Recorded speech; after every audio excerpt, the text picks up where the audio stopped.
शिव महापुराण की कथा को श्रवण कर रहे हो, ये कोई दूसरा सुनने वाला नहीं, स्वयं शंभु ही है।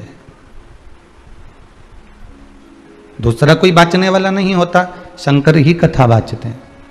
पुराना इतिहास उतारकर देख लीजिए, सारी पुराणों को पढ़कर देख लीजिए, सारी पुराणों में हर चीज में आपको एक बात जरूर मिलेगी कि कथा का विस्तार अगर किसी ने करा, कथा तत्व को जनमानस में श्रोताओं के मध्य में अगर कोई लेकर आए तो वो शंकर लेकर आए।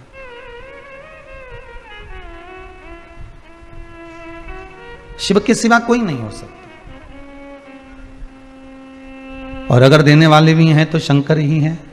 शिव करुणा सागर है, शिव कृपा सागर है। कि बचपन खेल में खोया, जवानी नींद भर सोया, बुढ़ापा देख कर रोया, सिराने मौत हंसती है। जब बचपन चले गया तब बचपन की याद रह जाती। क्या स्कूल का टाइम था, आराम से तैयार होकर स्कूल चले जाते थे, मम्मी टिफिन दे देती थी और बैग टांगा और बॉक्स लिया और लंच बॉक्स भोजन आदि लेकर, पानी की बोतल लेकर चल देते थे। फिर आते थे आराम से, तब माँ कपड़े उतार देती थी, दूसरे कपड़े पहना देती थी। अब उसको याद किया, बचपन याद आते आते फिर आ गई जवानी, फिर कॉलेज का समय याद आ गया। क्या पढ़ाई करी, क्या स्कूल गए, क्या कॉलेज गए, क्या अपना जीवन कितना जोरदार, कितना आनंदित निकला है। फिर वो कहीं मित्रों का मिलना, कहीं किसी रूप में किसी अन्य आनंद में डूब जाना, फिर अधेड़ी आ गई, विवाह हो गया, शादी हो गई। थोड़ा सा चाहे जिस कन्या के साथ विवाह हुआ, जिस व्यक्ति का, जिस पुरुष का, जिस बच्ची के साथ विवाह हुआ, बच्ची पर भी गृहस्थी का बोझ आ गया और आप पर भी गृहस्थी का बोझ आ गया।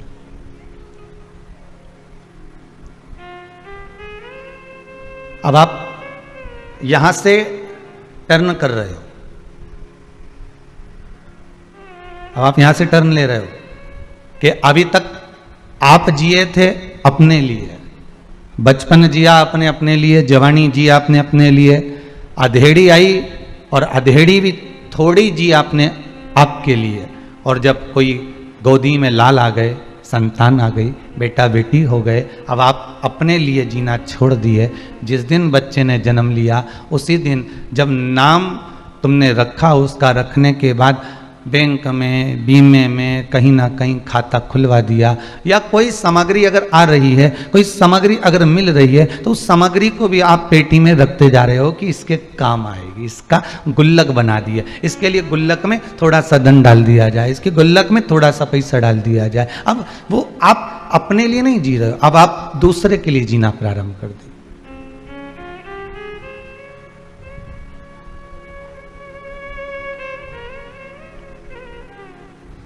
बस धीरे धीरे करते करते अधेड़ी भी निकल गई, आ गया बुढ़ापा।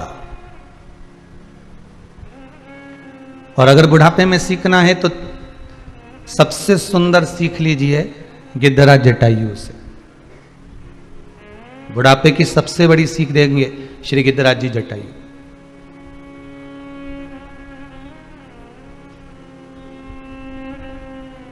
तीन के प्राण छूटे, भीष्म पितामह, श्री दशरथ जी महाराज और गिद्धराज जटायु। दशरथ जी के प्राण छूटे, भले राम उनके सामने थे, भले राम उनके साथ रहे थे, भले राम उनके संग में विराजमान थे, और दशरथ जी के जब प्राण छूटे तब राम सामने थे क्या? जितने आस्था पर सुन रहे हो बड़े प्रेम से बोलो, राम सामने थे? नहीं। भगवान कृष्ण के सामने भीष्म पितामह थे और भीष्म पितामह के सामने भगवान कृष्ण थे। पर जब भीष्म पितामह के प्राण छूटे, भले पूरा जीवन भीष्म पितामह ने कृष्ण का दर्शन करा और भगवान कृष्ण ने भीष्म पितामह का दर्शन किया, पर जब प्राण छूटे तो क्या कृष्ण सामने थे? नहीं। पर गिद्धराज जटायु मात्र एक है ऐसे, गिद्धराज जटायु मात्र एक ऐसे हैं जिन्होंने ना बचपन में राम का दर्शन करा, ना उन्होंने जवानी में राम का दर्शन करा, ना उन्होंने अधेड़ी में करा। बस कब करा? जब प्राण छूट रहे थे, अंतिम क्षण था और राम की गोद मिली हुई थी, तब उन गिद्धराज जटायु ने अपने प्राणों को त्यागा।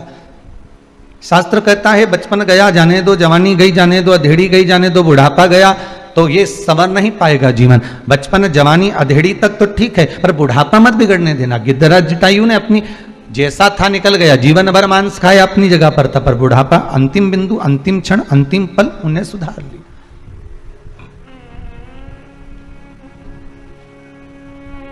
सात दिन की कथा में आप भले 6 दिन की कथा सुने ना सुने, 6 दिवस की कथा आपने श्रवण करी ना करी, पर शास्त्र कहता है कि 7वें दिवस की कथा तो आपको परमात्मा से मिलन के लिए, उसका मिलन तुम्हारे सम्मुख में हो जाए।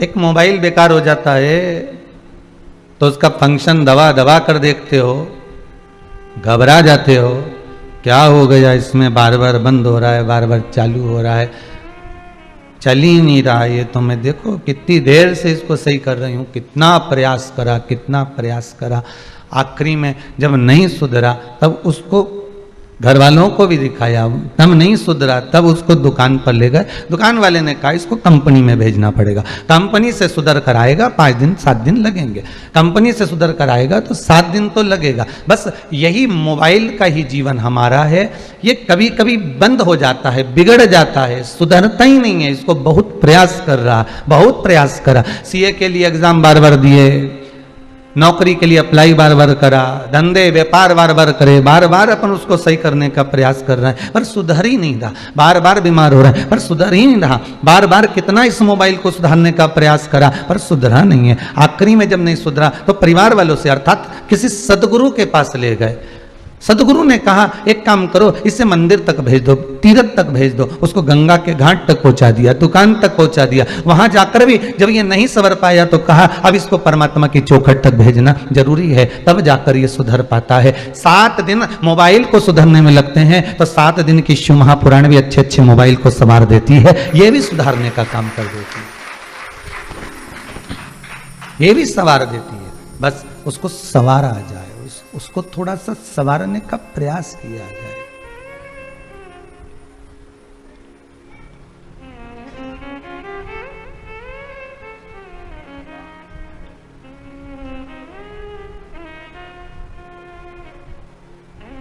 उसको संवारने का प्रयास करिएगा। पीछे आवाज नहीं जा रही है, उसको संवारने का प्रयास करिए, और जितना आप उसको संवारने का प्रयास करोगे उतना परमात्मा आपके करीब में आता चले जाए, परमात्मा आपके नजदीक आता चले जाएगा। दुख, कष्ट, दुख, तकलीफ भगवान क्यों देता है? भगवान किस लिए प्रदान करता है? भगवान आखिर दुख क्यों देता है? भगवान आखिर कष्ट क्यों देता है? भगवान आखिर तकलीफ क्यों देता है? किस लिए प्रदान करता है? बहुत अच्छा चलते चलते, बहुत खूब वैभव, संपदा, धन, दौलत, सत्ता सब कुछ भगवान ने दिया, सारा सुख परमात्मा ने दिया, फिर आखिर बीच बीच में ये बुरा वक्त भगवान क्यों डाल देता है? फिर बीच बीच में भगवान ऐसी कष्ट की घड़ी क्यों दे देता है? ऐसी तकलीफ क्यों दे देता है?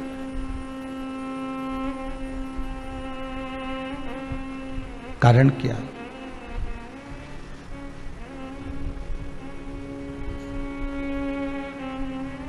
कभी विचार करिएगा, जीवन बहुत अच्छा चल रहा है, गाड़ी बहुत अच्छी चल रही है, पर बीच बीच में ये खड्डे क्यों आ जाते हैं, ये स्पीड ब्रेकर क्यों आ जाते हैं? सुख का जीवन चल रहा था कितने साल, 10 साल, 12 साल, 15 साल, 20 साल, 25 साल, 30 साल। अरे गुरुजी, हमारा इतना जोरदार समय निकला, एकदम शानदार, गोल्डन। और अभी कर्जे में लदालूम हो गए गुरुदेव, कुछ भी नहीं है। मकान बैंक में पड़ा हुआ है, फैक्ट्री चल नहीं रही है, दुकानें जो थी बच्चों की जो डलवाए थे, शोरूम वगैरह, वो भी सब नष्ट हो गए हैं। अब आखिरी मकान बचा है, उस पे भी लोगों की नीयत है, बैंक वाले कह रहे हैं इसको निकाल दो, कोई कहता है ऐसा कर लो। अब हम करें क्या, आप बताओ। तो कितने साल गोल्डन पीरियड निकला,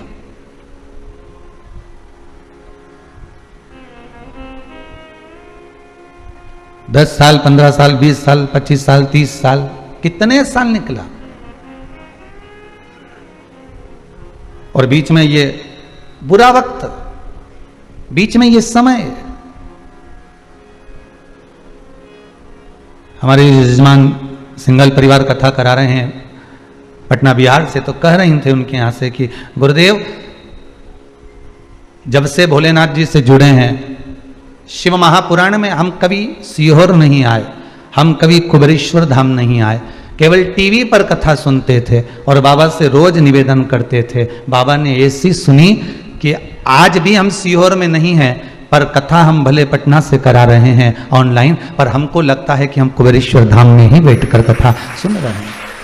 उसने जो हाथ पकड़ा, भले टीवी के माध्यम से पकड़ा, हम ना तो वहां गए ना हम आए, कुछ उपाय हमने जीवन में करे और वो उससे हमें सफलता मिली। और उन्हीं के प्रतिनिधि भाटी जी यहाँ पे बैठे हैं। तो कल श्रीमती आशा जी भाटी कह रही थी, गुरुदेव पहले और आप में बाबा ने ऐसा हाथ पकड़ रखा है कि बाबा बस कैसे करा रहा है और कैसे आनंद का सुख दे रहा है हमें मालूम ही नहीं पड़ता।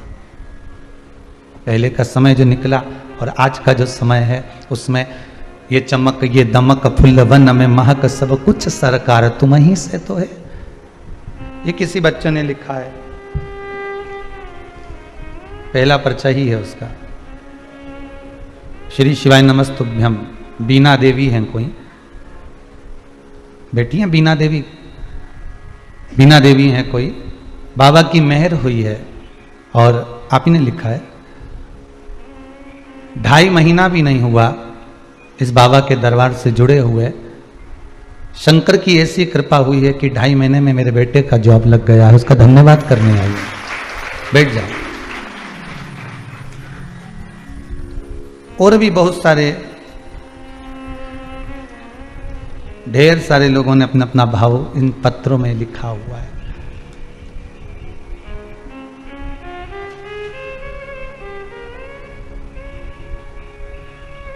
भले आप आस्था पर कथा सुन रहे हो, और आस्था तो जुड़ी हुई है ना आपकी भगवान से। आप भले अपनी चित्तवृत्ति को परमात्मा तक लेकर बैठे हो, पर बैठे तो हो ना। बुरा वक्त भगवान क्यों देता है, उसको क्या पड़ी जो तुम्हारे लिए बुरा सोचेगा। पर बुरा वक्त देने का उसका सुखपूर्ण जीवन में बुरा वक्त, बुरा समय, थोड़ा सा दुख की घड़ी भगवान इसलिए देता है कि अपनों में छुपे हुए गैरों को और गैरों में छुपे हुए अपनों का परिचय भगवान करा देता है, भगवान कराता है। बुरा वक्त देकर भगवान ये दिखाता है कि अपनों में कितने गैर छुपे हुए हैं, अपनों में कितने दुश्मन छुपे हुए हैं, अपनों में कितने बैरी छुपे हुए हैं।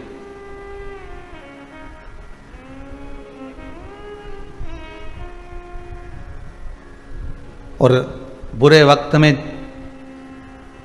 गैरों में कितने अपने छुपे हैं। जब दुख की घड़ी आती है, कोई पराया भी अगर आपको सपोर्ट कर देता है, कोई आपको पराया भी आकर सहयोग दे देता है ना, तो आपको उसमें लगता है कि बताओ, इससे तो मैंने सोचा नहीं था और इसने मेरा साथ दे दिया।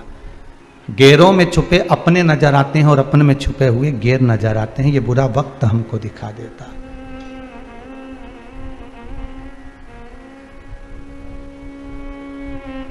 ये बुरा वक्त दिखाता है।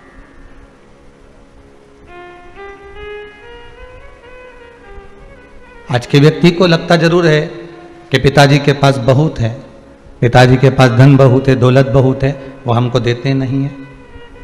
हम अभी व्यापार करें, हम अभी आनंद करें, वो देते नहीं। पर नहीं, पिता जानता है कि अभी समय नहीं है। गेहूं की फसल हो, चाहे सोयाबीन की फसल हो, चाहे मक्का की फसल हो, चाहे ज्वार की फसल हो, चाहे बाजरा की फसल हो, चाहे सब्जी हो, चाहे लौकी हो, चाहे कद्दू हो, चाहे आलू हो, कुछ भी, टमाटर हो, ये जो जब तक पौधे से डाली से नहीं तोड़े जाते, जब तक कि ये पक नहीं जाते। ये पक जाएंगे तो फसल को काट लिया जाएगा। माता पिता भी अपनी औलाद को, अपने बच्चे को यही देखते हैं कि ये पका कितना है, संसार के थपेड़े कितने पड़े हैं। जब जगत के थपेड़े पड़ते हैं तब व्यक्ति पकता है, माता पिता के थप्पड़ से व्यक्ति नहीं पकता। माता पिता ने अगर उठकर गाली दे दी, अपशब्द कर दिया, एक रख कर दे दिया, इससे बच्चा नहीं पकेगा। बच्चे को पड़ेंगे जब जगत के थपेड़े, तब पका नजर आएगा कि पका कि नहीं पका।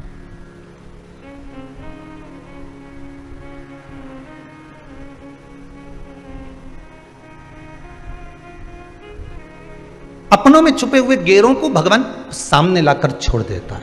कब? दुख की घड़ी में। जब आपके समय में सुख होगा ना, तो कजन कितने अपने हो जाएंगे।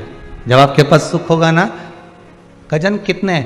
एक लड़का जिसका जॉब नहीं लगा और एक लड़का उसी का जब जॉब लग गया, दोनों समय को लिख कर रख लेना बेटा, दोनों समय लिख कर रखना रे बाबू। एक जब जॉब लगे तब और एक जॉब ना लगा हो तब। जब जॉब नहीं लगा होगा, काम धंधा नहीं होगा, व्यापार नहीं होगा, व्यवसाय नहीं होगा, कहीं बिजनेस नहीं होगा, या कोई काम आप नहीं कर रहे होगे, तो दोस्त भी कमेंट्स करेंगे साहब, परिवार वाले भी आपके ऊपर कभी कभी ताना दे देंगे, आओ दिन भर बेटा रहता, जाता क्यों नहीं है, करता क्यों नहीं है। दूसरे भी आपको अपशब्द कह देंगे। और अगर रिश्तेदारों को फोन लगाकर कहोगे कि अब लड़का बड़ा हो गया, इसकी शादी करना है, इसके लिए कोई अच्छी लड़की देख लो, तो रिश्तेदार भी कह देंगे करता क्या है अभी हाल, लड़की देख लो, वो तो ठीक है, कि लड़की को भूखी मारेंगे। और क्या कहेंगे, क्या संबंध कराएंगे, कैसे कराएंगे, कुछ तो करे। और जब अब ये तो हो गया, तुम्हारा जॉब नहीं लगा, तुम्हारा काम धंधा नहीं रहा तब तक, अब काम धंधा लग गया, जॉब लग गया, सर्विस करने लगे, व्यापार करने लगे, व्यवसाय करने लगे, कहीं दुकान डाल ली, कुबेरेश्वर भंडारी की कृपा से कहीं दुकान पर बैठ गए, और बाबा ने तुम्हारे ऊपर जब करुणा कर दी, फिर तुम्हें ना तो मौसी को कहना है कि लड़की देखो, ना रिश्तेदारों को कहना है कि संबंध देखो, फिर तो उड़ उड़ के संबंध सामने आ जाएंगे साहब। ऐसा जोरदार छोरा, इतना बढ़िया, ना तो कछु खाए ना कछु पिए, इतना जोरदार व्यवहार नेचर। अब उसकी कितनी गलती दिख रही थी कि तुम्हारा छोरा तो मुंह फटे, जब जॉब नहीं लगी थी जब कहते मुंह फटे, कुछ भी बोल देता है, इसमें तो अकल ही नहीं है, ये तो बेवकूफ है, ये तो ऐसा है, घर में बैठा रहता है, दोस्तों के साथ घूमता रहता है। अब उसी की वैल्यू कितनी बढ़ गई।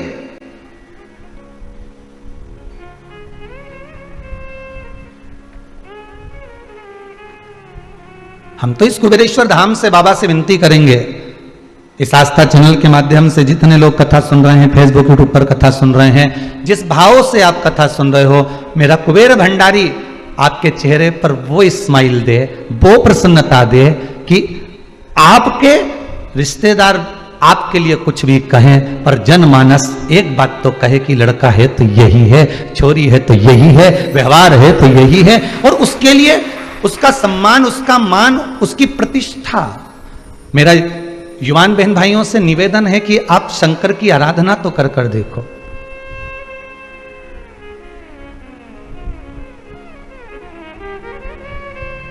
मेरे पिता बैकुंठवासी चने का ठेला लगाते थे, आप सबको मालूम होगा।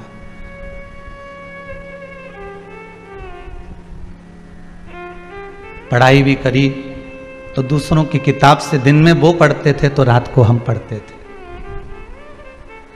कपड़े भी पहने तो मित्रों के पहनकर एग्जाम दिए आते थे। फीस जमा करने का समय आता था तो दिन टाल दिया करते थे।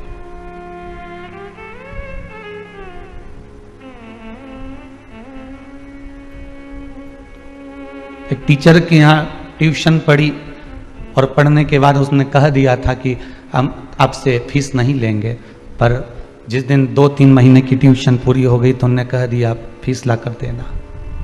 जिसके यहाँ खाने का नहीं होगा वो फीस कहाँ से ला कर देगा।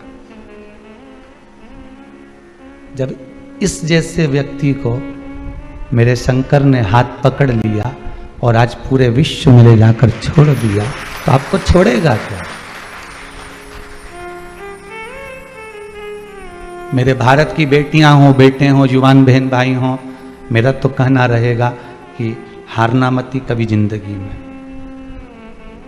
उंगली उठाने वाले उठाते रहेंगे,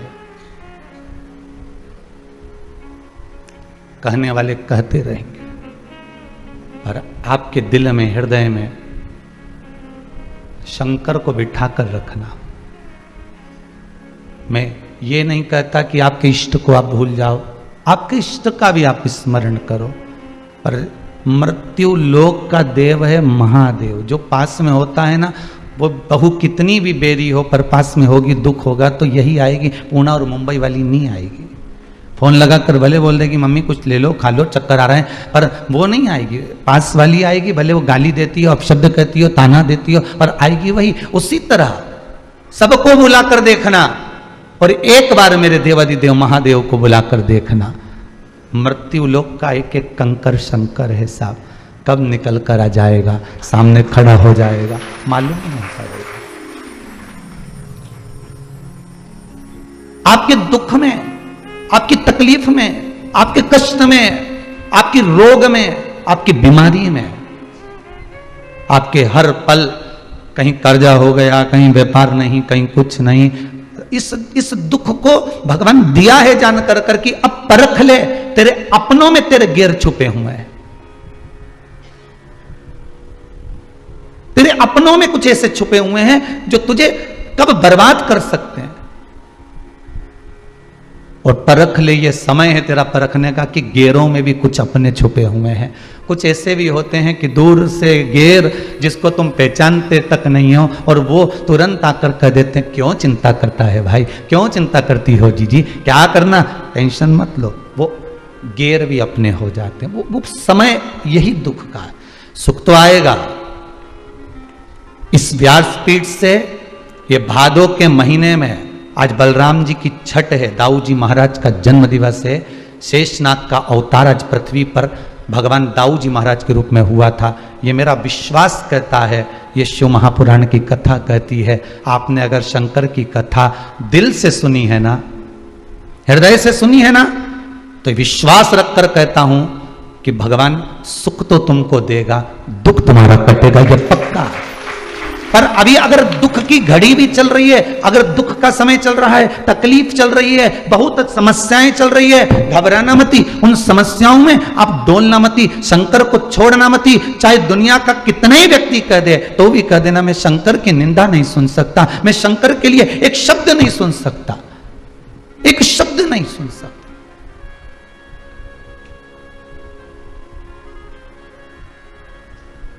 और मुझे विश्वास है कि मेरा देव अधिदेव महादेव, वो कुबेरेश्वर महादेव, मेरा महाकाल, मेरा विश्वनाथ, मेरा ओमकार, उसने अगर मेरी पुकार सुनी है और मैंने दिल से अगर कथा सुनी है, तो झोली अगर लेकर मैं आया हूं उसके दरबार में, तो खाली कैसे जा सकता हूं, कैसे खाली जाऊं।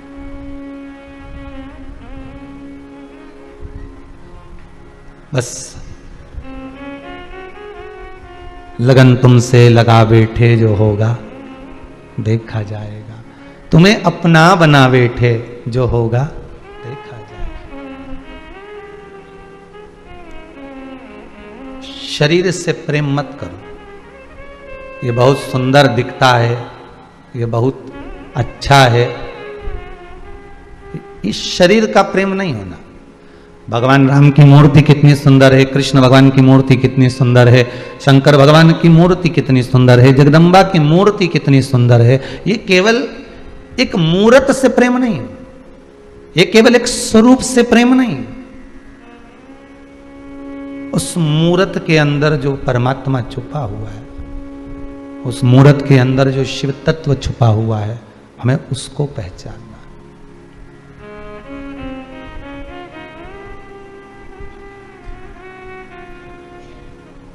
हमें उस शंकर को पहचानना। दुख मिले कितना ही मिले, हारना नहीं है। अभी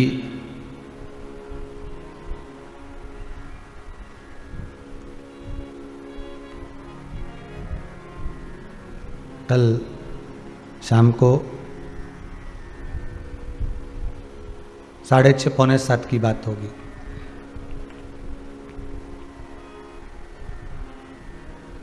एक माता जी ने फोन कर कर कहा कि गुरुदेव को धन्यवाद दीजिएगा, मैंने मेरे बेटे को कहा था तू ओलंपिक में जा रहा है, मैंने सुना है कथा में कि तू एकांत का जो शिव मंदिर हो एकदम अकेला, जहां शंकर कहीं एकांत में हो, उस शंकर की तू आराधना कर ले एक बार। और वो बच्चा, वो बेटा शिव की आराधना में कुछ दिन लगा, मेहनत भी करा और शंकर की आराधना।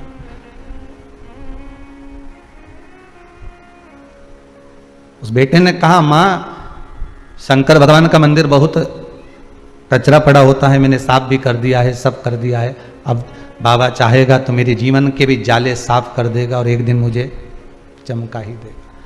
वो बच्चा जब ओलंपिक में निकल गया तो शंकर के मंदिर का, उसकी माँ का कहना था, हम तो जानते नहीं, नाम भी स्मरण नहीं, पर शिव को उसने पूरे मंदिर में शंकर को जल से अभिषेक का आनंद लिया। शिव तत्व को जान गया वो कि शंकर तत्व क्या है, शिव नाम क्या है, शंकर का अनुमोदन क्या है।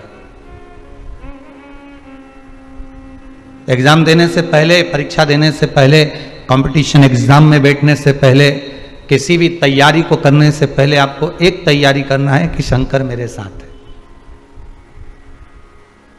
दुनिया तुम्हारे साथ है ये एक अलग बात है, सब तुम्हारे साथ में ये एक अलग विषय है, पर शिव मेरे साथ में है, मतलब जो एक विल पावर है, जो एक बहुत बड़ा ऊर्जा का स्रोत है, जो बहुत बड़ी एनर्जी है, वो हमारे साथ है। और शंकर कहाँ है? पहले भी कथा में कहा, फिर कहते हैं कि श्वास शिव है, जब श्वास निकल गई तो शव है, श्वास ही शिव है, शिव है तो शरीर है, और श्वास निकल गई तो शव है। शरीर शिव से है, ये शरीर शिव से है।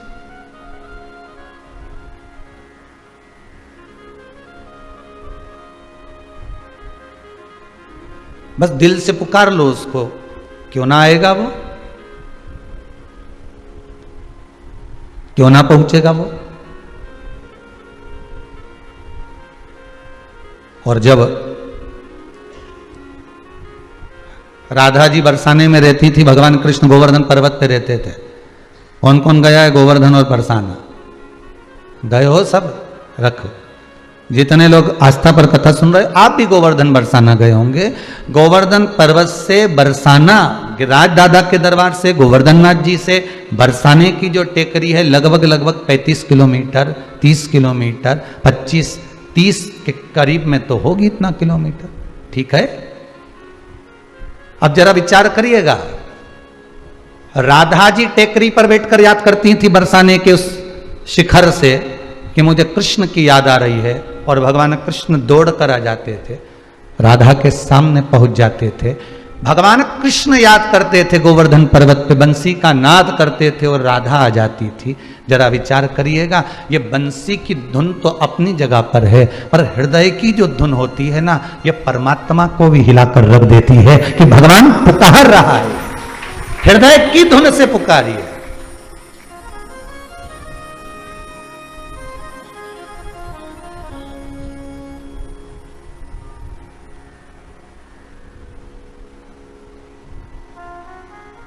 हृदय की धुन से पुकारिए।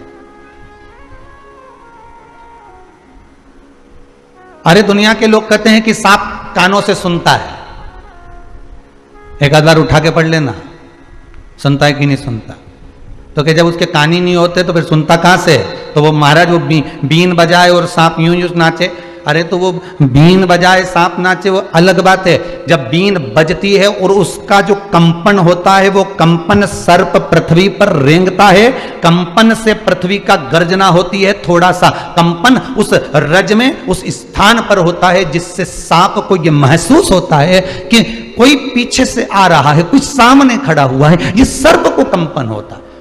जब एक केवल बीन बजा देने से सांप में कंपन हो जाता है, तो तुम्हारे मंत्र उच्चारण से, तुम्हारे नाम उच्चारण से तुम भगवान को पुकारोगे, नाम लोगे, स्मरण करोगे, जल चढ़ाओगे, बेलपत्र चढ़ाओगे, धतूरा चढ़ाओगे, शंकर को काली तिल, काली मिर्च आदि आदि वस्तुएं आप समर्पित करोगे, तो क्या उसके भीतर कंपन उत्पन्न नहीं होगा?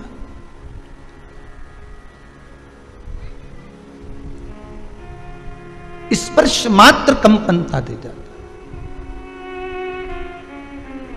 हम युवान बेटा बेटी कहते हैं गुरुजी हम मंदिर बार बार जाएं, ये तो अच्छी बात लगती है, हम मंदिर नहीं जा सकते। तो कौन कह रहे तुम मंदिर जाओ? हमने तो पहले भी कथा में, इस कथा में व्रत शिव महापुराण में कहा था कि भगवान को जितना मंदिर प्रिय नहीं है, भगवान को उतना अपने भक्तों का दिल प्रिय है, क्योंकि वो मंदिर में दुनिया की चलती है और आपके दिल में मेरे भोलेनाथ की चलती है। भगवान को आपका हृदय प्रिय है, भगवान को आपका दिल प्रिय है, भगवान को आपकी चित्तवृत्ति प्रिय है। क्यों? क्योंकि मंदिर में ट्रस्टियों की चलेगी, मंदिर में समिति वालों की चलेगी, मंदिर में दुनिया वालों की चलेगी, मंदिर में आए हुए मेहमानों की चलेगी, मंदिर में भक्तों की चलेगी, पर आपके दिल में जो भोलेनाथ बैठा है, आपके दिल में, आपके हृदय में जो शंभू बैठा हुआ है, आपकी चित्तवृत्ति में जो परमात्मा बैठा हुआ है, उसमें किसी की नहीं चलती, उसमें तो मेरे देव अधिदेव महादेव की चलती है। बस वही चलाता है और उसी की चलती है।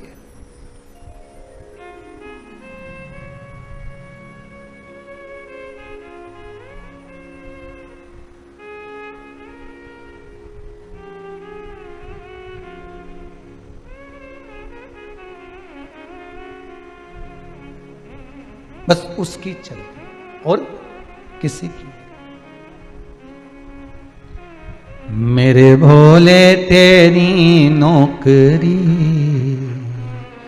सबसे बढ़िया है, सबसे खरी, तेरे दरवाजे की चाकरी सबसे बढ़िया है, सबसे खरी।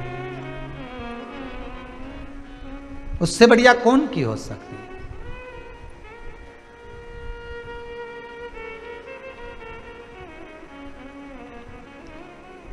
जोधपुर के राजा के यहां पर एक सैनिक काम करता था। उस सैनिक काम करता था तो आगरा का राजा जोधपुर मिलने के लिए राजा के यहां गया, तो जोधपुर के राजा ने उठकर आगरा के राजा के सामने हाथ जोड़कर सिर नवाया। तो जो सैनिक काम कर रहा था, जो चौकीदार काम कर रहा था, जो द्वारपाल काम कर रहा था, वो जोधपुर के राजा के पास आकर बोला, आज से मैं तुम्हारी नौकरी नहीं करूंगा। तो उस आगरा के राजा ने पूछा कि तुम्हारी नौकरी केवल क्यों छोड़ रहा है, अभी तक तो अच्छा खड़ा था। जोधपुर के राजा ने कहा, जब ये नौकरी पर आया था, सर्विस पर आया था, तो इसने कहा था, मुझसे पूछा था कि आप कितने बड़े राजा हो, तो मैंने कहा था मैं तो बहुत बड़ा राजा हूं। आप किसी के आगे सिर तो नहीं झुकाते हो? कहा नहीं झुकाते, लोग मेरे आगे झुकाते हैं। इसने कहा था अगर आप किसी के आगे सिर झुका दोगे तो मैं नौकरी छोड़ दूंगा। इसलिए जोधपुर का राजा कराए तो इसने मेरी नौकरी छोड़ दी। आगरा का राजा बोला चिंता मत करो, तुम मेरे यहाँ नौकरी करो, तुम तो किसी के यहाँ सिर नहीं झुकाओगे, किसी के यहाँ नहीं, सबसे बड़ा राजा मैं ही हूं। उसके यहाँ नौकरी कर ली, उसके यहाँ नौकरी करी तो वो एक बार वृंदावन बिहारी जी के दर्शन करने चले गया। आगरा का राजा वहां गया तो बिहारी जी के मंदिर का दरवाजा बंद था, तो बिहारी जी के सामने उसने सिर झुका दिया। जैसे ही सिर झुकाया तो इसने कह दिया अब तुम्हारी नौकरी भी छोड़ी। तुमने सिर क्यों झुकाया? अरे आगरा का राजा बोला ये वो दरबार है जिसके सामने दुनिया सिर झुकाती है, तो फिर हम तुम्हारी नौकरी काहे को करें, हम तो इसी की नहीं करें। अब वो उसकी नौकरी में लग गया। अब मंदिर में नौकरी कौन देता है, कौन तनख्वाह देगा, कौन क्या देगा? तुम तो पत्तल आए, भोजन करो, 2 रोटी पाओ और पड़े रहो, और तुम्हें जो करना है करते रहो, राम भजो, कृष्ण भजो, शिव भजो। अब मंदिर में लगा दिया बिहारी जी के बाहर दरवाजे पर चौकीदार बनकर बैठ गया, किसी को नहीं आने दे, किसी को नहीं जाने दे। अब जितने कीर्तन करने वाले ढोलक पीट पीट के निकले, अब ये तो ढोलक को पीटे, ये इनके पीट दे। तो पूछें भजन गाने वाले तुम हमको क्यों पीट रहे हो, कि हमारा महाराज अंदर सो रहा है और तुम रात्रि को ढोलक बजा रहे हो, चलो यहां से बाहर जाओ। उनको भगा दिया। नौकरी करते करते करते करते करते करते सालों निकल गए, लोगों को मालूम ही नहीं पड़ा कि ये यहाँ पर नौकरी कर रहा है, इसको कुछ मिलता नहीं, बस भोजन मिल जाता है, कोई लाकर दे देता है मंदिर में से, कोई प्रदान कर देता है इसको लाकर। एक दिन ये बीमार पड़ गया, बीमार पड़ गया तो इसको पूरे वृंदावन के जो पंडा थे वो उन्होंने औषधि दी, तो इसने कहा हम तुम्हारे हाथ की औषधि नहीं लेंगे, हम पहले भी बीमार पड़ते थे तो राजा रानी आके हमको दवाई देते थे, जब जब हम बीमार पड़े तो राजा रानी ने आके हमको दवाई दी, राजा रानी आएंगे दवाई देंगे तभी हम लेंगे, जाओ सूचना दे दो। अभी पंडाओं ने सोचा यहाँ कौन सा राजा है और कौन सी रानी है, इस मूर्ख को कौन समझाए, कौन समझाए इनको। इतना बीमार पड़ गया कि बेहोश बार बार होने लगा, गिरने लगा मूर्छा खाकर। आज बिहारी जी ने राधा जी को बुलाया, राधा मैं राजा बन जाता हूं तू रानी बन जा, दोनों चलते हैं, दवाई दे रहे हैं अपने माथे मर जाएगा। अंदर तो एक बार भी नहीं आया देखने के लिए कि यहाँ राजा है कि रानी है। चल, मेरा बांके बिहारी राजा बन गए, राधा रानी रानी बन गई। दोनों ने जाकर दरवाजा बजाया, अरे दरवाजा खोलो, हम आए हैं राजा रानी। दरवाजा खुला, अंदर गए, राजा रानी ने अपने हाथों से औषधि दी, ठीक हो गया, आराम लग गया, राजा रानी भी चले गए। अब एक दिन भजन वालों की टीम जा रही थी, मंडली, उनकी और इसका विवाद हो गया। इसने कहा अंदर राजा रानी है, तुम गाना बजाना बंद करो। ये बोले अंदर राजा रानी नहीं, हमारे बिहारी जी हैं। कि नहीं राजा रानी है, नहीं बिहारी जी हैं, नहीं राजा रानी। दोनों में झगड़ा हो गया।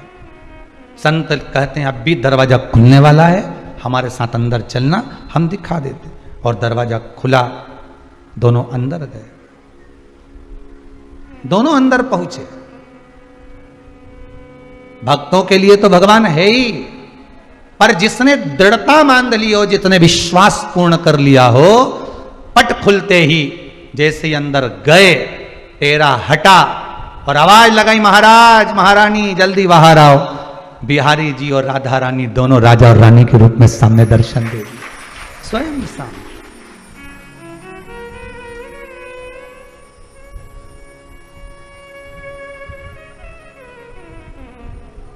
विश्वास पूर्ण होगा तो क्यों ना भगवान मिलेगा,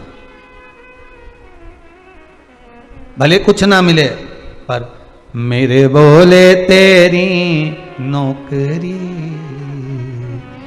सबसे बढ़िया है, सबसे खरी,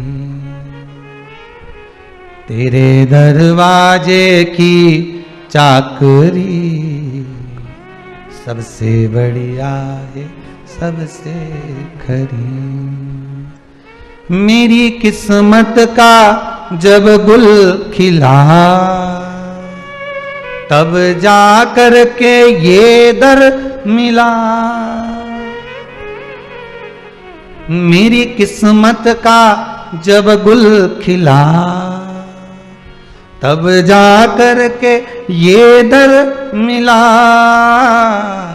मिल गई मुझको चौखट तेरी,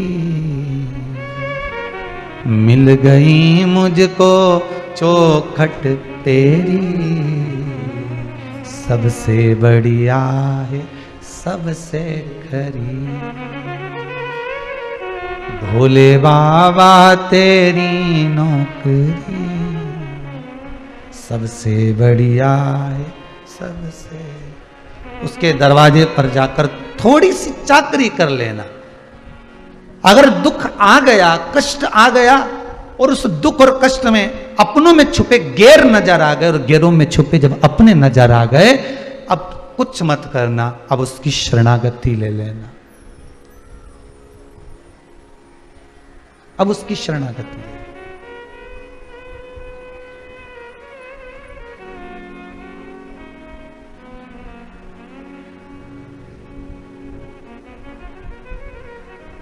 और उसकी शरणागति लेकर उसके चरणों में बैठकर दिल से आप कहते रहे, जैसे हाथ में जल का जब पात्र लेकर आप शिव मंदिर में जाते हो व्रत करने वाली माता हैं, व्रत वाले दिन जब पूजन करने के लिए चाहे हर छठ की पूजन करे, हरताली का पूजन करे, चतुर्थी का पूजन करे, आंवला नवमी का पूजन करे, कार्तिक का पूजन करे, श्रावण का पूजन करे, माताएं जब व्रत करती है तो जैसे पूजन की थाली लेकर जाती है, जल चढ़ाने वाला व्यक्ति मंदिर जाते समय जल का पात्र लेकर जाता है, उसी तरह जल का पात्र और पूजन की थाली जैसे तुम्हारे हाथ में है, वैसे ही विश्वास लेकर तुम शंकर के पास जाना। केवल जल नहीं, केवल पूजा की थाली नहीं, विश्वास।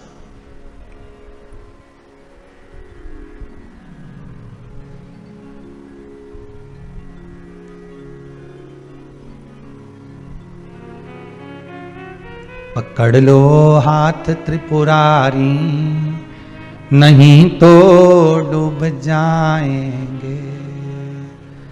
हमारा कुछ न बिगड़ेगा, तुम्हारी शान जाएगी। बंदी है पाप की गठरी, इतना पाप मस्तक पर चढ़ा हुआ है, ये गठरी बड़ी भारी है।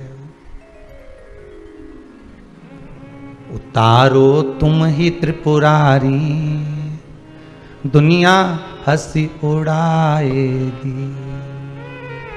पकड़ लो हाथ त्रिपुरारी, नहीं तो डूब। दुनिया के लोग हमसे नहीं कहने वाले हो, आपको पहले भी कहा, फिर कह देते हैं। कोई उपाय करना तो आप करना, शंकर जी की पूजन बताई तो आपके लिए बताई, कोई अनुष्ठान बताया तो आपके लिए बताया। और ये सीहोर वाले महाराज पर विश्वास मत करना, क्योंकि हमारे यहाँ ना तो बेल मिले, ना भभूति मिले, ना नारियल मिले, ना कुछ प्रसाद मिले। यहाँ तो केवल विश्वास मिलता है कि शंकर की कथा में जाओगे तो विश्वास पैदा हो जाएगा, और वो विश्वास शिव से मिला दे। आप हम पर विश्वास मत करना, आप हम पर विश्वास मत करो, मनुष्य पर कभी विश्वास मत करो।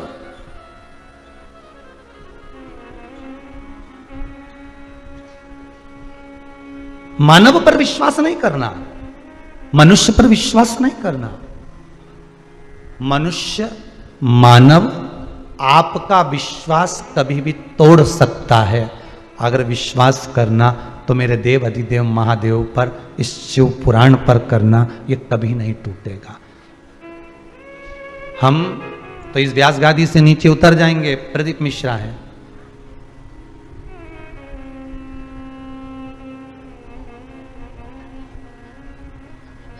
हमें तो ये भी अच्छा नहीं लगता कि आश्रम पर, जहाँ पर गौशाला पर कुबेरेश्वर धाम में कोई आते हैं और कहे गुरुजी के साथ फोटो खिंचवाना, तो हमसे खिंचवा क्या करोगे फोटो, उसके साथ खिंचाइए।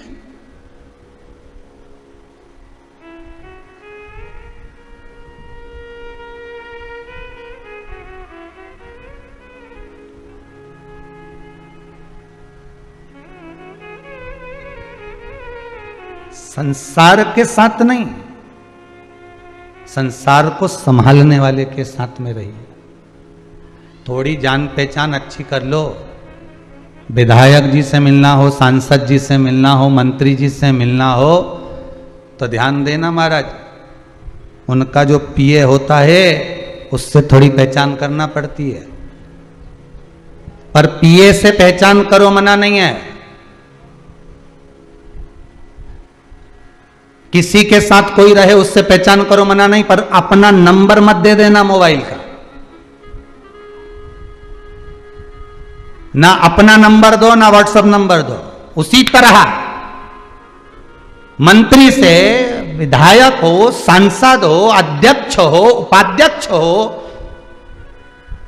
कोई महंत, कोई संत हो, कोई कथाकार हो, कोई वक्ता हो, अगर संपर्क करना है तो आप उनसे करें। डायरेक्ट शंकर से ही संपर्क रखना, ये नीचे वालों से नहीं। नीचे वालों से संपर्क रखोगे तो ये दिन भर तुमको लूटते रहेंगे। हम तुमको एक मोली बना के दे देंगे, लाओ 500, हम तुम्हारा ये काम कर देंगे, लाओ नारियल, हम तुम्हारा ये कर देंगे, लाओ 200। ऊपर वाला कभी नहीं लेता तुमसे। किसी पुराण में, किसी शास्त्र में कहीं लिखा हो कि भगवान ने लिखकर भेजा हो कि तुम मुझे 500 रुपए का पेड़ा चढ़ाना, तब जाकर मैं तुम्हारी मनोकामना पूर्ण करूंगा। शिव महापुराण में किसी जगह पर नहीं लिखा। ये तो नीचे वाले 500 ले आओ, ये तुमने जो नंबर बांटा है ना, ये तुमने जो नंबर दिया है ना पीए को, ये जो नीचे वाले को जो नंबर दे देते हो ना असिस्टेंट को, ये नंबर देना गलत है, ये व्हाट्सएप नंबर देना गलत, ये नंबर देना गलत, इनको फेसबुक, इनको यूट्यूब पर जोड़ना गलत। डायरेक्ट जुड़िए। शिव महापुराण की कथा बस एक काम कर रही है। आज जो पूरा विश्व शंकर का हो गया, वो एक काम करा है शिव पुराण ने, इसने डायरेक्ट जोड़ दिया, बीच में कोई रहा ही नहीं है कि 500 यहां देना। दुनिया के लोगों को दुख तो यही हो रहा है कि हमारा 500 क्यों जा रहा है। ये डायरेक्ट जोड़ रही है, डायरेक्ट, बीच में कोई नहीं है, कोई नहीं। क्योंकि अंतिम क्षण जब व्यक्ति का होता है, अंतिम क्षण में कोई बीच में होता है नहीं। तुम्हारा काका जी आके बोल दे यमराज से इसके मत ले जाओ छोरा के, मुझे उठा ले जा, बीच वाला बोल दे। जब शादी संबंध हो, ईमानदारी की बात बोलना, आपने भी बहुत शादी संबंध कराए होंगे, शादी संबंध होता है तो उसमें बीच वाला होता है, बोलो होता है कि नहीं होता? मामा काका फूफा नाना नानी जो भी होगा, बीच में कोई होगा जिसने लड़का बताया होगा, जिसने लड़की बताई होगी। शादी संबंध अच्छा निभ जाए तो कोई बात नहीं, ने बीच वाले ने अच्छा करा, और जरा सा शादी संबंध गड़बड़ हो गया तो सबसे पहले पल्ला झाड़ता है तो बीच वाला ही झाड़ता है। हमने कहा था कि तुमको, हम लेकर गए थे कि तुमको, वो तो तुम्हारे छोरे की शादी नहीं हो रही थी, हमने बता दिया, हमारे माथे मत आना कि ऐसी छोरी निकल गई, नहीं ऐसा छोरा निकल गया, हमारे मत। सबसे पहले पल्ला झाड़ेगा तो बीच वाला झाड़ेगा। उसी तरह जिसको तुमने नंबर दिया, जिसको तुमने व्हाट्सएप नंबर दिया, जिसको तुमने मोबाइल नंबर दिया और पीए को देकर रहेगा, बस वही पल्ला पहले झाड़ेगा। हमने थोड़ी ना किया था, हमने तो बस डोरा बना के दे दिया था, अब हमें क्या मालूम। तो उन्हें तो डोरा दिया, उन्हें तो नरियल दिया, ऐसा कजन कितना नरियल तो तुम्हारे घर में चारों तरफ टंग गया, चारों तरफ। जब दरवाजे से अंदर प्रवेश करो तो इतनी सारी पुड़िया ही मिलती रहे, कहीं इधर लोन की, कहीं इधर से, कहीं इधर की। जब दिवाली पे लिपाई पुताई हो तो ढेर सारा तो माल इकट्ठा। ने फोन लगा के पूछे, सीवर वाला महाराज से पूछो, ये हमारे हम वहां गए थे तो वहां से मिल लिया था, हम वहां से गए थे वहां से मिल लिया था, इतना सारा इकट्ठा कर लिया। इनका विसर्जन कब करें? तो हमने कब, जब तुम्हारा होगा, जब इसके साथ कर देना। इतना गंडा डोरा बांध के रखा, ढेर लाल कपड़ा में यहां बांध दिया, मट पोटली बांध दी। जब जब बीच के चक्कर में रहोगे तब तक तकलीफ।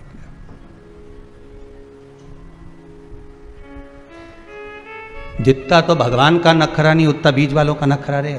मना कर दिया नहीं एक बार, निकलो इधर से।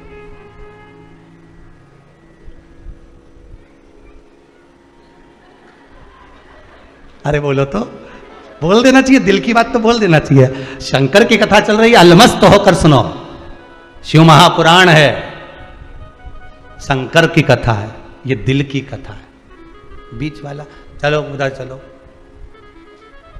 साहब हमें मंत्री जी से मिलना, अभी टाइम नहीं है, बोला था ना इतनी बजे मिलेंगे, चलो साहब हमें ऐसा। और अंदर से मंत्री जी डायरेक्ट निकल के, तो क्यों रोका इसको, क्यों बोला ऐसा, चलो कोई बात नहीं, हो जाएगा काम। बस शंकर से डायरेक्ट संबंध बनाइए।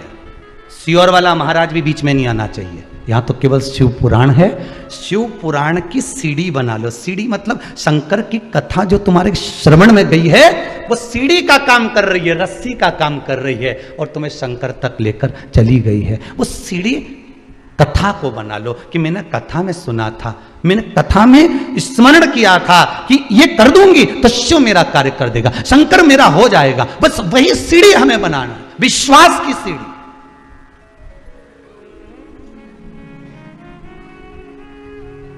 विश्वास की सीढ़ी बनाइए, शिव मिलेगा।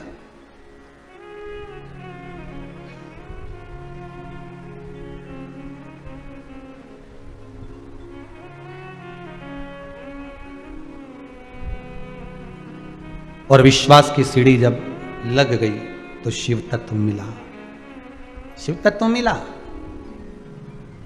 कार्तिक महीने में आंवला नवमी आती है, करते हो पूजन? आंवला नवमी की कथा में एक प्रसंग आता है। आंवला नवमी का पूजन आपको करना आता है, व्रत करने वाली माताएं व्रत करती है, आंवले के पेड़ के नीचे जाकर पूजन करना, भोजन करना, आंवले का वृक्ष की छाया में बैठना, उस दिन किसी को अपशब्द ना कहना, आंवले की पूजन कर कर अपनी झोली को पसार कर चीटी उंगली और अंगूठे से आंवले की छाल को थोड़ा सा पल्लू में गिरा लेना, उस छाल को ले जाकर अपनी बरकत में, अपनी अलमारी में, अपनी तिजोरी में रख देना, यह आंवला नवमी की पूजन का विधान है संपदा के। आंवला नवमी के पूजन में कथा आती है कि एक वैश्य की धर्मपत्नी के गर्भ से संतान नहीं थी, और जब संतान नहीं है उसका मन बड़ा दुखी था। वैश्य जो था, बढ़िया जो था, वो भगवान की भक्ति में डूबा रहता था। उसको दुख, पत्नी जब बोलती थी ना कि अपनी औलाद नहीं है, मैं निसंतान हूं, मेरे यहां संतान नहीं है, पति समझा देता था भगवान ने देना होगा देगा, भगवान पर भरोसा रख, विश्वास रख। जब वो यशोदा मैया की गोद में 60 साल की आयु में नंद बाबा की यहाँ संतान दे सकता है, दशरथ बाबा की आयु 60 साल की थी जब राम जी आ सकते हैं, कदम ऋषि की आयु 60 वर्ष की थी तो कपिल देव महाराज आ सकते हैं, तो तेरी आयु कितनी है? अभी तो तुम 30 साल, 35 साल, 32 साल, 25 साल, विवाह के 2 साल 4 साल हुए, उतने में घबरा गए। शंकर पर विश्वास तो करो। विश्वास किया ही नहीं और सीधे डॉक्टर साहब के पास पहुंच गए, डॉक्टर साहब हमारे यहां संतान नहीं है, हमारे यहां संतान नहीं। जैसा तुमने डॉक्टर साहब के पास जाकर कहा विश्वास रख करो, कहां का डॉक्टर के पास जाना? वो डॉक्टर बहुत अच्छा है, मेरी जीजी ने भी बोला था कि उसको एक बार दिखाया। विश्वास रखकर तुम जीजी के शब्द पर विश्वास रखकर डॉक्टर तक पहुंच गए। डॉक्टर ने जो कहा तुमने करा, तो एक विश्वास शंकर पर भी तो करो कि मैं शिव के पास जाकर कहूंगा, मैं शंकर से निवेदन करूंगा। मैंने शिव महापुराण में सुना है कि जब नारी का गर्भ नहीं ठहरता तो सफेद आंकड़े की जड़, जो आंकड़े का फूल शिव जी को चढ़ता है सफेद, उसी आंकड़े की जड़, सफेद आंकड़े की जड़, आंख की जड़ को शंकर के शिवलिंग पर से 21 बार तुम्बरुका जी का नाम लेकर घुमाकर मंदिर में ही स्त्री रजस्वला धर्म के 7वें दिन मंदिर में ही कमर पर बांध ले और एक पीपल का पत्ता शिव जी को चढ़ाकर प्रतिदिन गाय के दूध में उकाल कर पति पत्नी रोज उस दूध का पान कर कर पीकर सोएं, क्यों ना संतान देगा। उसका विश्वास जितना डॉक्टर पर करा उतना विश्वास शंकर पे भी तो करो, शिव पर भी तो करो।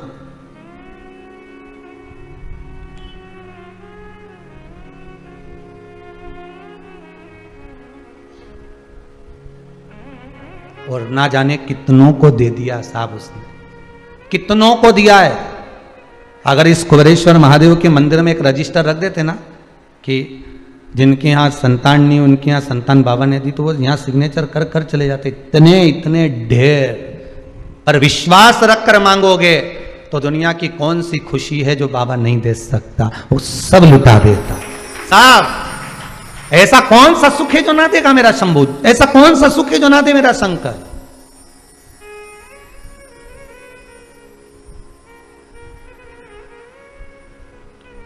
सब दिया, बस बाबा कहते हैं मुझे हृदय देना, दिल देना, और वो देकर तू मुझे जो मांगेगा मैं तुझे दे दूंगा, जो मांगेगा। बस तूने जो मांगा मैंने दिया महाराज, मैंने तुझे प्रदान किया। वो कहते ना एक और मुसीबत ले बैठे, हे डमरूधर छलिया भोले, हम भी तुमको दिल दे बैठे हैं। डमरूधर छलिया भोले, हम भी तुमको दिल दे बैठे। गम पहले से ही कम तो न थे, इतनी मुसीबत तो पहले से पड़ी हुई थी, पहले से तो इतना दुख था, पहले से तो इतनी तकलीफ थी, ऊपर से और ये शिव महापुराण की कथा 2 बजे से 5 बजे तक नीच सुनो तो बेचैनी हो, दिल नहीं माने, मन नहीं माने।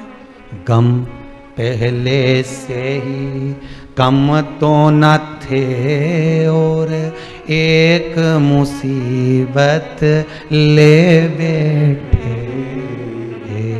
डमरूधर छलिया भोले हम भी तुमको दिल दे। बस ये मन ही दिया है, ये दिल ही दिया है।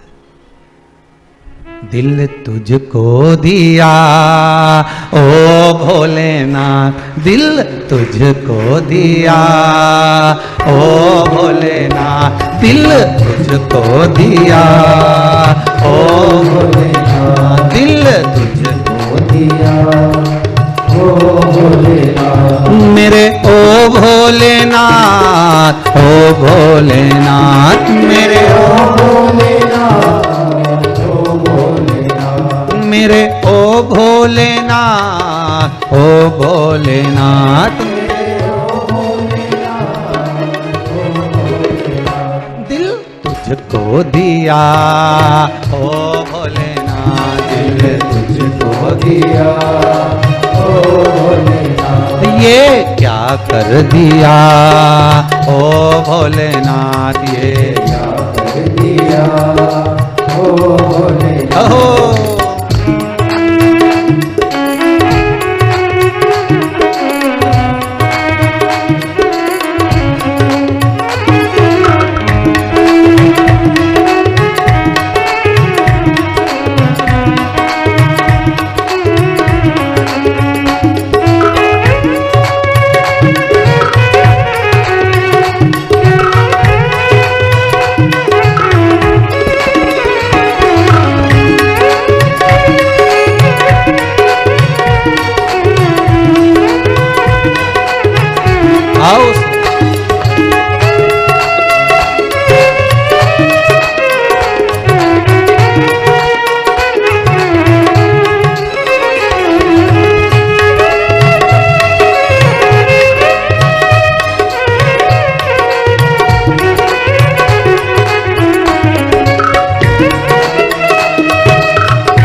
मैं तो बैठी थी गंगा किनारे, मैं तो बैठी थी गंगा किनारे, मैं तो बैठी थी गंगा किनारे, मैं तो बैठी थी गंगा किनारे, मैं तो बैठी थी गंगा किनारे, मैं तो बैठी थी गंगा किनारे, मैं तो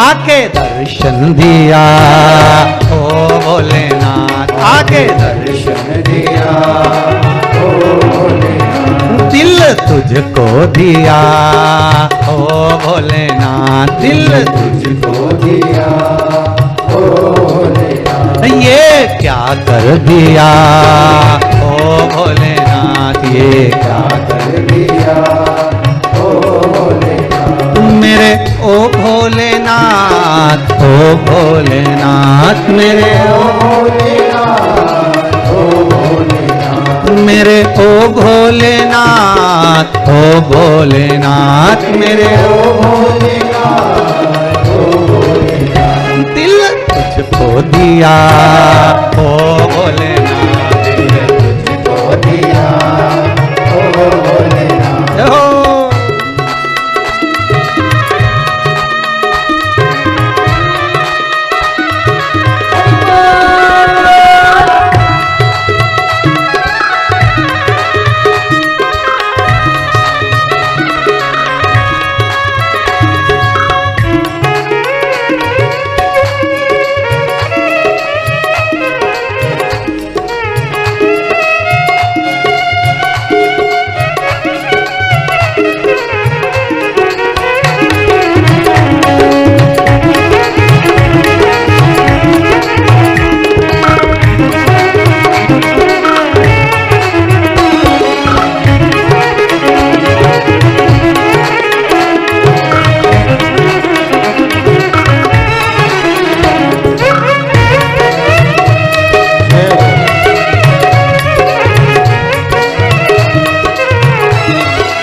तेरे चरणों में ध्यान लगाया, तेरे चरणों में ध्यान लगाया, तेरे चरणों में ध्यान लगाया, तेरे चरणों में ध्यान लगाया, तेरे चरणों में ध्यान लगाया, तेरे चरणों में ध्यान लगाया, तेरे चरणों में ध्यान लगाया, तेरे चरणों में ध्यान लगाया।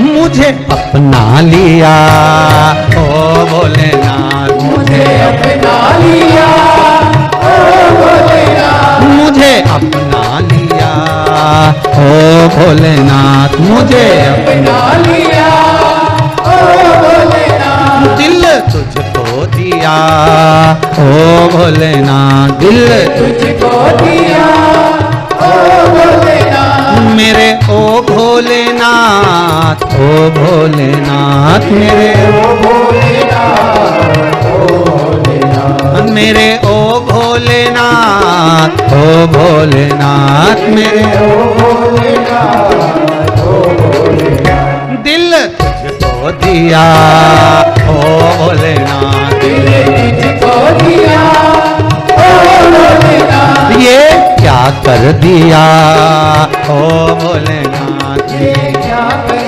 दिया ओ भोलेनाथ, ये क्या कर दिया ओ भोलेनाथ, ये क्या कर दिया ओ भोलेनाथ, ये क्या कर दिया ओ भोलेनाथ, ये क्या कर दिया ओ भोलेनाथ।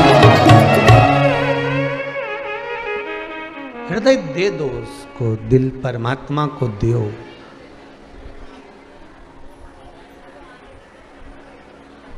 तेरे चरणों में ध्यान लगाया, तेरे चरणों में ध्यान लगाया, मुझे अपना लिया ओ भोलेनाथ, मुझे अपना लिया ओ भोलेनाथ, दिल तुझको दिया ओ भोलेनाथ। भगवान को हृदय दे दो, मन दे दो। जैसे पानी का पात्र लेकर जाते हो, पूजा की थाली लेकर जाते हो, ऐसे विश्वास लेकर भगवान के पास जाओ। और बनिया वैश्य जिसकी धर्म पत्नी को संतान नहीं है, वो भगवान की भक्ति में डूबा हुआ है, भगवान के भजन में डूबा हुआ है, हृदय चित्त में डूबा हुआ है, और वो अपनी पत्नी को समझा रहा है। पत्नी से कह रहा है, नहीं दिया ना भगवान ने संतान, कोई बात नहीं, काहे को टेंशन लेना, काहे को चिंता करना, क्यों कहना है कि झोली मेरी तंग है, तेरे यहाँ कमी नहीं। बाबा, हो सकता है कि मेरे कर्म की झोली थोड़ी सी तंग हो, मेरे कर्म की झोली हो सकता है थोड़ी तंग हो, पर तेरे यहां कोई कमी नहीं है, मैं जानता हूं। लाखों के दुखड़े जो हर गया भोले बाबा, तो मेरे दुखड़ों को देख कर क्यों डर गया भोले बाबा। अगर सारे दुनिया के दुखड़े तूने हरे हैं, सबको लाभ मिला है, सबको फल मिला है, सबको कुछ ना कुछ दिया है, तो मैंने कौन सा ऐसा पाप किया? जन्म तूने दिया, मृत्यु तू देगा, पालन तू करेगा, पेट तू भरेगा। मैंने शिव पुराण में सुना है सब कुछ तू करता है, तो दुखड़े भी तू ही हरेगा, और कौन हरने वाला है? वैश्य ने अपनी पत्नी से कहा, तुम चिंता मत करो, छोड़ दो उसका। अब पत्नी गई किसी जगह पर, वही बीच वाले, पत्नी गई किसी के यहां और जाकर पूछी है कि साहब संतान नहीं हो रही है, उसके लिए क्या करना चाहिए? तो कहीं के ने कह दिया,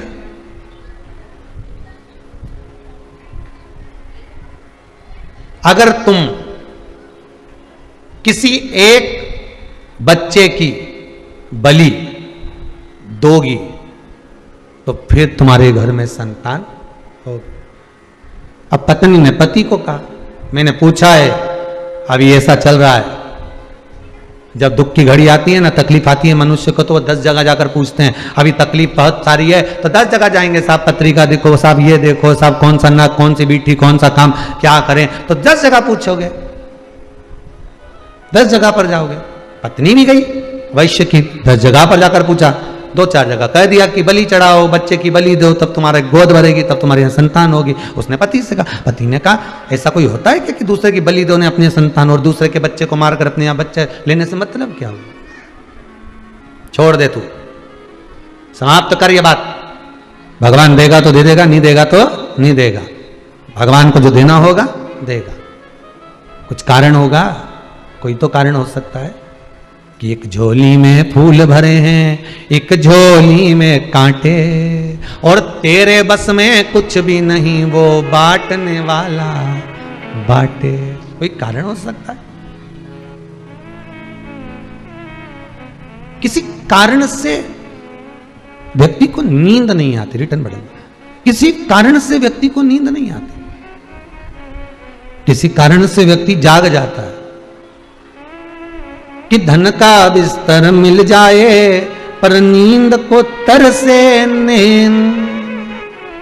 अरे धन का बिस्तर मिल जाए पर नींद को तरसे नींद, और कांटों पर भी सोकर आए, अरे कांटों पर भी सोकर आए, किसी के मन को चैन। अरे कोई कारण होगा, अरे कोई कारण होगा। नाग भी डस ले तो मिल जाए किसी को जीवन दान। एक्सीडेंट इतना बड़ा हुआ, बच गया, ऊपर से गिरा बच गया, पानी में डूबा बच गया, कोरोना महामारी हो गई, 90% शरीर बेकार तो भी बच गया। सांप भी डस ले तो मिल जाए किसी को जीवन दान, और एक चींटी के कांटे से थोड़ी सी देर का बुखार आया, निमोनिया बिगड़ी गया, निपटी गया। बताओ, कोरोना में बच गया, निमोनिया से निपटी गया। कहीं नहीं हुआ था साहब, बुखार आया था मात, कहीं नहीं हुआ, रात के केवल मक्का की रोटी खाई थी, वही कहीं नहीं, बस जरा सा कुछ हुआ है, जरा सा। अंदर मुंह में बहुत तेज घाव हो गया। कैसे हो गया? मैंने कहीं नहीं खाया, कुछ नहीं खाऊं मैं तो, आड़ी टेढ़ी तो कहीं खाऊं नहीं, ये तुम्हारी सुपारी ने ये सब सामान तो मैं खाऊं नहीं, फिर ना जाने मुंह में घाव कैसे हो गया, समझ में नहीं आ रहा। कुछ तो खाया होगा, ऐसे कैसे हो गया? तब मालूम पड़ा 15 दिन पहले चना खा रही थी, और चना जो था यहां भर गई, और जल्दी जल्दी सहेली से फोन पे बात करने के चक्कर में गाल को दमोच गई दांत से। अब वो दांत से दमोचा, वो बार बार वो कटा हुआ मुंह के अंदर आए, फिर कटा हुआ मुंह के अंदर आए, फिर कटा हुआ मुंह के अंदर आए, घाव होता चले गए। अब डॉक्टर के पास गई, सर बता दो क्या परेशानी? कहीं नहीं, ऐसे तो कोई प्रॉब्लम नहीं, पर चना अब मत खाना, अभी जो खाया अब मत खाना। नहीं खाऊंगी, आज के बाद हाथ नहीं लगाऊंगी, उसकी जगह मूंगफली का दाना सेक के खा जाऊंगी, तो मतलब तो एक ही दिया। अब सांप भी डस ले तो भाई मिल जाता है किसी को जीवन दान। एक चींटी काट खाए तो व्यक्ति मर जाता है, तो मर।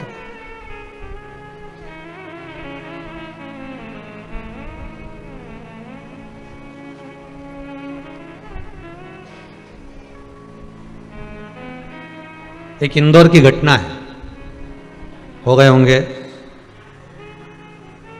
20 साल पहले, 15-20 साल पहले की, और ज़्यादा समय ना हुआ होगा, 15 साल 10-15 साल से ज़्यादा नहीं हुआ होंगे, 10-15 साल से। एक वहाँ पर इंदौर में एक बड़ा मॉल बना था सबसे पहला, बहुत पलासिया से वो वहाँ जाते हैं राजवाड़ा के लिए, तो वहाँ रोड पे एक बड़ा इधर साइड में बना था, उसको क्या कहते हैं, ट्रेजर आइलैंड वगैरह क्या बोलते हैं इंदौर में, जो भी बोलता, एक बड़ा मॉल बना था, अभी भी होगा वहाँ है। तो उसके सामने की घटना बहुत ध्यान दीजिएगा जरा। हो पति कहे मैं मॉल में से सामान लेकर आया, पत्नी का शरीर थोड़ा भारी था तो वो गाड़ी में बैठी रही, एसी चालू, कांच लगा हुआ। अब तो इंदौर में ये गाय बैल कुछ मिलते नहीं है, उस समय पर वो कांच के अंदर बैठी अपना बढ़िया मोबाइल चला रही, पति सामान लेने गया। अब देखिए कितनी सेफ गाड़ी के अंदर, सब बढ़िया, और मालूम पड़े 2 बैल 2 नंदी लड़ता लड़ता आया, दौड़ता दौड़ता, और एक तो गाड़ी के सामने रुक गया ने, दूसरा इधर से बड़ी का माथा सींग अंदर गया और जो गाड़ी में बैठी थी। देखिए